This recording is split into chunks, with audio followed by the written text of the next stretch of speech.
Hey, all right, so I wanted to make another video because I updated, or I saw my endocrinologist and we updated my Androgel prescription and doubled it. I don't know if that's the way that most people go, but with Androgel, it comes in those bottles. Your dose is like an actuation or a pump. And so she didn't think I could do a half a pump, so she just was like, okay, now you're up to 2 pumps a day.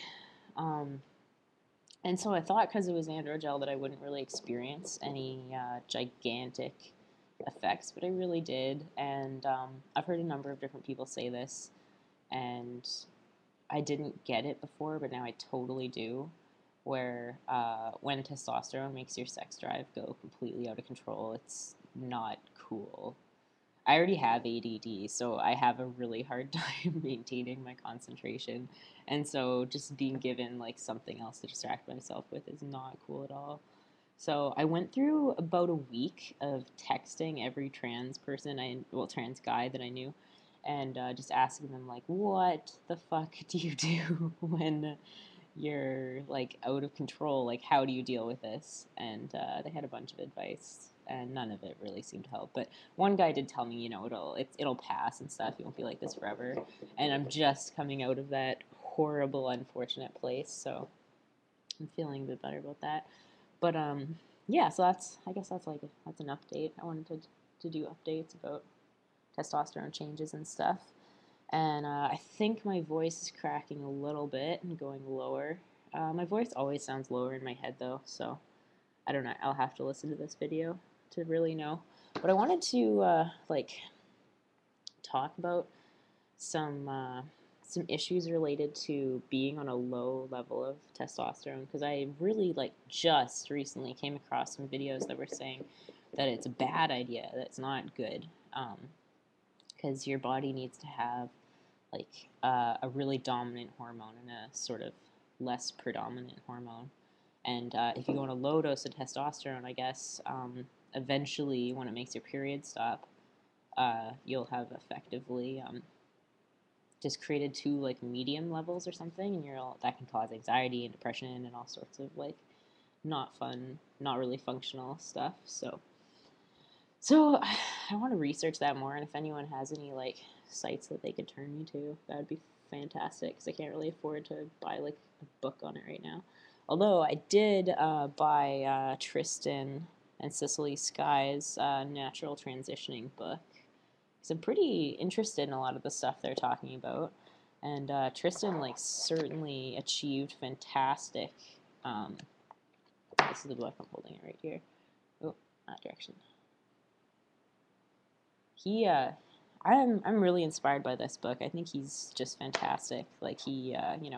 He's selling this book, and all the proceeds go to Trans Queer Nation, which is a really neat idea, where everyone has a passport and a really legitimized identity online, which I think is starting to become a thing in these YouTube channels. I think people are creating really legitimized identities for themselves. So I think he's really forging the way and tapping into that sort of issue. But a couple of the things I was really intrigued by are I forget what it was called. Apparently it's like Rogaine, and you can apply it to your face and cause dormant hair cells to awaken. And I've always wanted to grow a chin strap, so I thought that would be really cool. Because right now I've got about 15 dark hairs leading the way down here, and they're really not enough to. And I've got these weird, got a hair patch here that'll come in, but it won't connect to here, so I can't turn it into a sideburn. It's just this chunk, and I have that on both sides. So I'd like to apply some here, and then just connect it. Although I don't want sideburns to go down to there. I just want maybe slightly longer sideburns. And I like the idea of having some scruff down here. I think that'd be fun. So if I can't find the page where he was talking about that now, so can't mention the actual thing. Maybe I should try to find it. I don't know. Apparently it's like Rogaine. Yeah. So I thought that was really cool, and And I'm also really interested in, I'm terrible with names. What's that thing called where you, DHT cream, to get clit growth. I'm super interested in that because I think that's fun. Um, and when I have more money, I think I want to order it. I already have like DHT hair loss prevention shampoo, which I got all paranoid and I've been applying it already, even though I don't think I'm on a high enough level of testosterone to cause any hair loss. And when I look on my mom's side of the family, she, like, her dad and etc. didn't really get bald until they were like 80, and I don't care about being bald when I'm 80.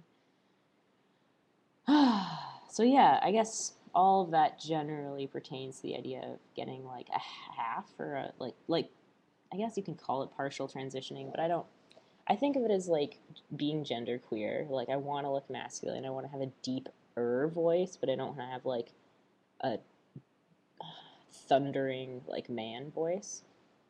I want a little bit of hair because I think that's fun and I wouldn't do it all the time. I want a bigger clit because I think that'd be fun too. Be more like male functioning, and I think I would feel less. I think it would be like nice and androgynous, which is essentially how I identify. I identify as an androgynous person, and a lot of the videos I've been seeing have been legitimizing the fact that you can identify as an androgynous person, but as soon as you use testosterone in a mild way, a small amount of testosterone, um, to sort of androgynize yourself, but not fully masculinize or feminize yourself, you'll be doing your body harm. So, I don't know. It's weird because my endocrinologist is prescribing me this dosage. She said some people stay on 50 milligrams. I think it's milligrams. I'm really bad with measurements. I left math behind so many years ago. 50, if that makes any sense, a month. So like it would start off with like one actuation of Androgel a day, and that would result in 50 a month. And then I went right up to 2 a day, experienced that those horrible side effects, and yeah. So, and I think that's more compatible with me because I don't know, I'd been doing that for like 6 months, and I didn't have anyone. I mean, my parents thought I was taking. Well, I'm at school away from my parents, and I went home to visit them. Essentially, after not seeing them for 6 months, and essentially, my parents kind of suspected I'd been using a whole shitload of supplements to like get huge muscles or something. They were like, what are you doing?" But they did like I didn't seem that different really. But I don't know that it would have occurred to them anyways to be like, Logan's turning into a guy or an androgynous person. Oh, I haven't introduced myself. My name's Logan. Um, yeah, that probably would have been a good place to start. Oh well. Anyways, I'm super interested in like Tristan and Sicily Skye's book. If anyone has any suggestions for how you can incorporate it into a lifestyle of taking a low dosage of testosterone.